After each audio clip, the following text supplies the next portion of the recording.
To help us sort through the chaos, make sense of all of it, we're joined now by ESPN NFL analyst and former head coach Jack Del Rio. Jack, thanks for the time today. You bet. When you see Doug Marrone reacting to, let's face it, it was the flu, now it's a back injury. What do you see there when you see that information change?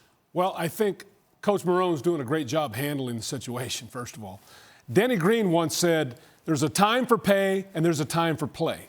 And right now, Coach Marrone just wants the play part. And Jalen Ramsey wants the pay part. He wants to get paid. So they're in a tough spot right now. I think the lines have been blurred, with the strength of the players and them kind of using their leverage.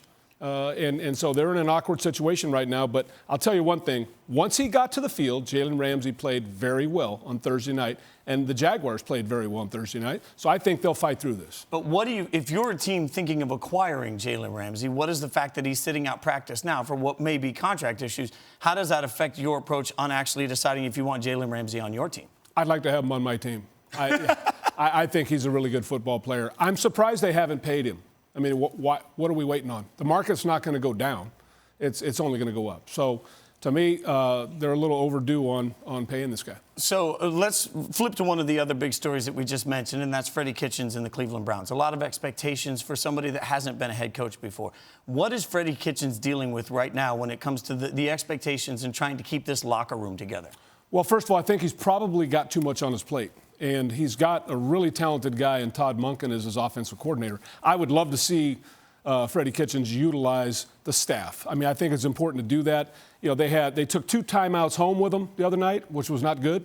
3 plays down in a critical situation in the red zone, and they're 3 identical plays, and it's really not effective. So that's not really good play calling. And I think he's a good play caller. So, to me, maybe there's too much on his plate. That's for him to decide, but right now there have to be questions. But how difficult is that? Because if we were going to look at the Browns roster, it looks incredibly talented. If there was an easy question mark, it was Freddie Kitchens hasn't been a head coach before.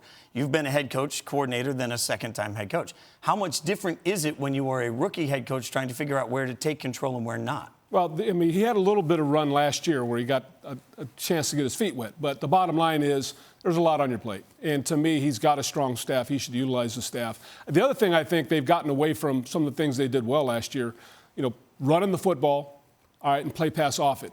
And to me, they've gotten to more of a spread 11, spray it around kind of operation. And that really, Baker Mayfield doesn't look as comfortable in that. So, I would just say they should look hard at that. Well, speaking of quarterbacks looking comfortable, let's transition to the other big story, Cam Newton in Carolina. We're not sure what the status is going to be for his foot injury. What does that do for his future with the organization? Well, I think what's more important than even the injury is the fact that Kyle Allen came in and played so well. I mean, what you saw from Kyle Allen was anticipation and accuracy, and that's, those are 2 things that Cam doesn't bring. Now, Cam is an amazing freak, and he is definitely banged up right now. So Kyle's on display, and Kyle had a great start in his first start. It's easy for us to sort of go overboard when we see that from Kyle. How many games, from a coaching standpoint, how many games do you want to see from a young quarterback before you can make a judgment on who they are as a quarterback? Well, that's a great point because it was against the Arizona Cardinals defense. They're not exactly a stellar defense. So we'll get a better feel as he goes through and plays a few more games. But certainly his first night out, you saw accuracy and you saw anticipation, and those are things that have been missing. Well, Jack, we appreciate your insight. We're glad you're on our team now. Thank you.